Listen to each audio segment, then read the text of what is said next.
महाराष्ट्र हो, बिहार हो, उत्तर प्रदेश हो, राजस्थान हो, झारखंड हो, मुसलमानों पर यह फिरका परस्त नासिर कर रहे हैं। वहीं आपके दरमियान में एक ऐसी जमात जो महाविकास आघाड़ी के नाम पर एक अलायंस कर आपके दरमियान में आई है, जो कांग्रेस पार्टी है, राष्ट्रवादी शरद पवार चंद्र की पार्टी है। वहीं ठाकरे की जो नवी सेकुलर होने वाली शिवसेना पार्टी है, जो आपको न एमएलसी में कई मुसलमानों को जगह दी है, न लोकसभा में किसी मुसलमान को टिकट दी है, विधानसभा के अंदर जिसने सिर्फ 13 मुसलमानों को टिकट दी है। जहां ऐसे जगहों पर मुसलमानों को टिकट दी है जहां से कोई मुस्लिम नुमाइंदा चुन कर नहीं आ सकता, तो फिर वहीं पर आपके दरमियान में एक वंचित बहुजन आघाड़ी भी है।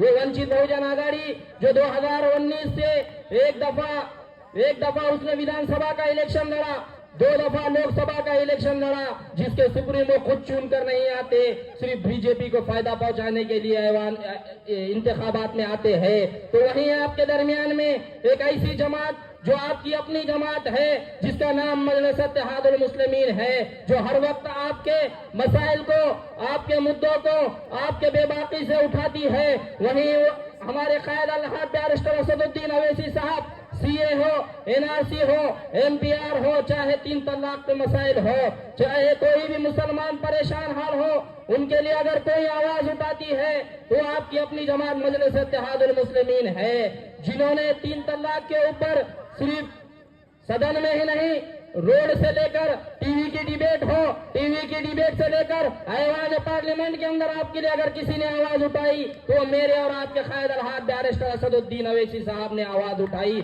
मेरी और आपकी जमात मजलिस इत्तेहादुल मुस्लिमीन ने आपके लिए आवाज उठाई। तो क्यों ना मेरे मुसलमान भाइयों, मेरे दलित भाइयों, मैं एक अशार के जरिए मैं आपको समझाना चाहता हूं कि तख्ते सहरा से गले तर नहीं मांगे जाते, तख्ते सहरा से गले तर नहीं मांगे जाते, सतह आग से दोहर नहीं मांगे जाते, अपने नजीमी का ख्वाब दिखाने वालों हाथ फैला के मुकद्दर नहीं मांगे जाते।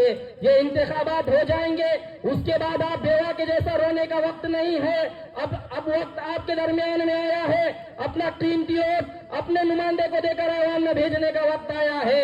हम हर वक्त अपन कांग्रेस को वोट देते हैं, पिछले 70 बरस हो, 40 बरस हो, हर वक्त आपने अशोक राज चौहान के नाम पर कांग्रेस को वोट दिया, कभी सोनिया गांधी के नाम पर आपने कांग्रेस को वोट दिया, कभी इंदिरा गांधी के नाम पर आपने कांग्रेस को वोट दिया, कभी राजीव गांधी के नाम पर आपने कांग्रेस को वोट दिया। ये वक्त आया है, वक्त के तकाजे को समझो। आपकी अपनी जमात आपके दरमियान में आई है, मजलिस इत्तेहादुल मुस्लिमीन के शब्द हिलाली परचम को देखो, बैरिस्टर असदुद्दीन अवैसी साहब को देखो, आपके दरमियान में हैदराबाद से एमएलए कौसर मोइनुद्दीन साहब आए हैं। नारे तकबीर, नारे तकबीर। कौसर मोइनुद्दीन साहब तो आगे बढ़ो, मजलिस इत्तेहादुल मुस्लिमीन, मजलिस इत्तेहादुल मुस्लिमीन।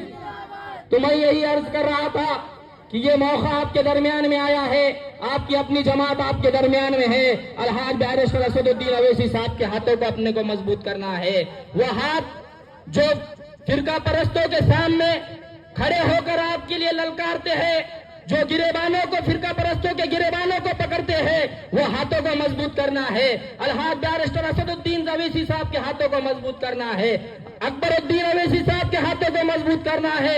अरे सैयद मोइन साहब यहां से कामयाब होकर जाएंगे, वो सिर्फ नांदेड़ की आवाज नहीं उठाएंगे, नांदेड़ दक्षिण की आवाज नहीं उठाएंगे, वो नांदेड़ उत्तर की आवाज उठाएंगे, वो परभनी की आवाज उठाएंगे, वो औरंगाबाद के मुसलमानों की आवाज उठाएंगे, वो मुंबई के मुसलमानों की आवाज उठाएंगे, वो धुलिया के मालेगांव के मुसलमानों की आवाज उठाएंगे। जहां कहीं भी महाराष्ट्र में मुसलमान परेशान होगा वो उन सब की आवाज उठाएंगे।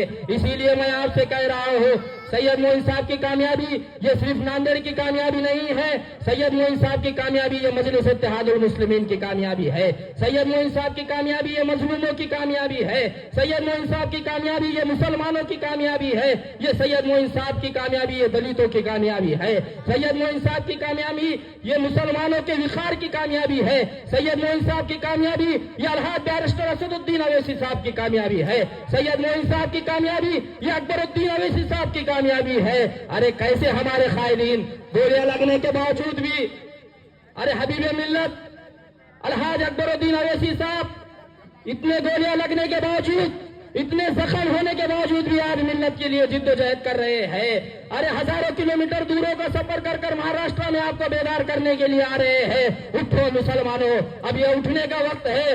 आपको मुत्तहिदा तौर पर पतंग के निशान पर बटन दबाने का वक्त है और हमारे नुमाइंदे को ऐवान असेंबली में भेजने का वक्त है। जब सैयद मोइन ऐवान असेंबली में चुन कर जाएंगे तो वो जो नीतीश राणे है, ये रामगिरी महाराज है। खुदा की कसम, अगर तुम एक मर्तबा सैयद मोइन साहब को कामयाब कर कर भेजोगे तो कभी आपके खिलाफ कोई जबान खोलेंगे नहीं, आपके खिलाफ कुछ लबकुशाई नहीं करेंगे। मैं इतना ही कहकर अपनी बात को खत्म करता हूं एक अशार के जरिए कि किसी साये किसी गुलजार के नीचे नहीं बैठा, किसी साये किसी गुलजार के नीचे नहीं बैठा। सैयद मोइन रास्ता छोड़ के मीनार के नीचे नहीं बैठा, उसके पांव में छाले थे, भला की धूप थी सर पर, मगर सैयद मोइन कभी किसी गैर के दीवार के नीचे नहीं बैठा। वह आखिर दावाना अल्हम्दुलिल्लाह रब्बिल आलमीन।